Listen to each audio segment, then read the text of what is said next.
കല്യാണം കഴിപ്പിക്കുക എന്നൊക്കെ പറയുന്ന പോലെ കല്യാണം അനൗൺസ് ചെയ്തു. രാജാവ് പറഞ്ഞത് ഇങ്ങനെയാണ്: നന്നായിട്ട് നീന്തൽ അറിയുന്ന ഏത് ചെറുപ്പക്കാരൻ ഈ രാജ്യത്തുണ്ടോ അവർക്ക് എന്റെ മോളെ ഞാൻ കല്യാണം കഴിപ്പിച്ചു കൊടുക്കുന്നുള്ളൂ. ഇത് കേട്ടതും ആ നാട്ടിലെ പിള്ളേര് മുഴുവൻ ഭയങ്കര എക്സൈറ്റഡ് ആയി. കാരണം രാജാവിന്റെ മോളെ കല്യാണം കഴിച്ചാൽ എന്ത് സംഭവിക്കും?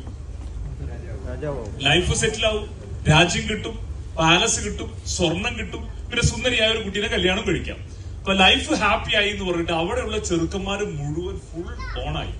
ഇതേപോലെ ബാക്കിലെല്ലാം വന്നിങ്ങനെ നിൽക്കുകയാണ്.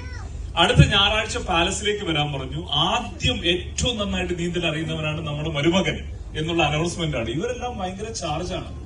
ഇതേപോലെ ഒരു ഞായറാഴ്ച 10 മണിയായപ്പോഴേക്കും പാലസിലേക്ക് ചെറുക്കന്മാര്, ആ പ്രദേശത്തുള്ള മൊത്തം മനുഷ്യന്മാര് വന്നു. ആ സമയത്ത് രാജാവും രാജ്ഞിയും മകളും കൂടി ഇങ്ങനെ സ്റ്റേജിലേക്ക് ഇതേപോലെ വന്നിങ്ങനെ സ്റ്റേജ് കയറിയിരുന്നു. നേരെ മുന്നിൽ വലിയൊരു കുളം, ഇതേപോലെ ഒരു നല്ലൊരു നീന്തൽ കുളമുണ്ട്.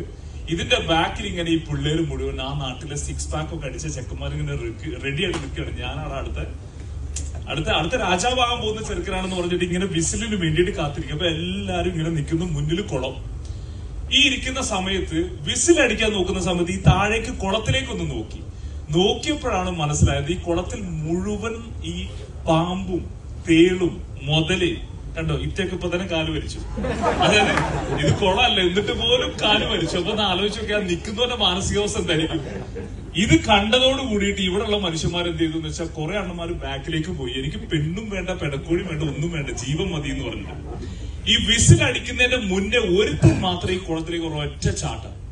ഇവ നേരെ നീന്തി 1 മിനിറ്റിന്റെ ഉള്ളിൽ നേരെ മുന്നിലേക്ക് നീന്തി രാജാവിന്റെ മുന്നിലേക്ക് വന്ന് എണീറ്റുന്നു. രാജാവ് ഭയങ്കര എക്സൈറ്റഡ് ആയി. ഇത്രയും ധൈര്യശാലികൾ എന്റെ നാട്ടിലുണ്ടോ?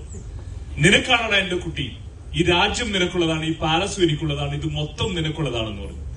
ഇത് പറഞ്ഞപ്പോ ഈ ചെറുപ്പക്കാരൻ പറഞ്ഞതാണ് എന്നെ ഭയങ്കര മോട്ടിവേറ്റ് ചെയ്തു. ഇവൻ തിരിഞ്ഞെന്ന് ഒരു ഭാവമില്ല രാജാവിന്റെ മുഖത്ത് നോക്കി, ഫീലിംഗ് പുച്ഛെന്നൊക്കെ പറയില്ല നമ്മൾ. ഇങ്ങനെ നിന്നിട്ട് പറഞ്ഞു, എനിക്ക് നിങ്ങളുടെ മോളും വേണ്ട, പാലസും വേണ്ട, സ്വർണവും വേണ്ട, ആരാ എന്നെ ഇതിലേക്ക് തള്ളിവിട്ടത് അവരെ കിട്ടിയാൽ മതി. അപ്പൊ ആരോ ഒരുത്തൻ തള്ളിവിട്ടതുകൊണ്ട് ജീവൻ മരണ പോരാട്ടമായിട്ട് ഇവർ നീന്തി കയറി വന്നതാണ്. ഇവന് ലോട്ടറി അടിച്ച് പെണ്ണും കിട്ടി, സ്വർണം കിട്ടി, എല്ലാം ഇവന്റെ ലൈഫ് സെറ്റിലായി. സത്യം പറഞ്ഞാൽ ഇപ്പൊ എന്റെ അവസ്ഥ ഇതാണ്.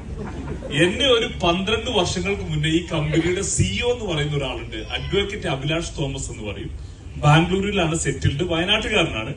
എനിക്ക് വർഷങ്ങളായിട്ട് അറിയാവുന്ന ഒരു മനുഷ്യനാണ്. ഇയാൾ എന്നെ ഈ പരിപാടിയിലേക്ക് തള്ളിയിട്ടു. അതുകൊണ്ടാണ് ഈ മണികണ്ഠൻ പറയുന്ന എല്ലാ സംഭവങ്ങളും ഇപ്പൊ എന്റെ ജീവിതത്തിൽ നടന്നിരിക്കുന്നത്. ഈ കാറും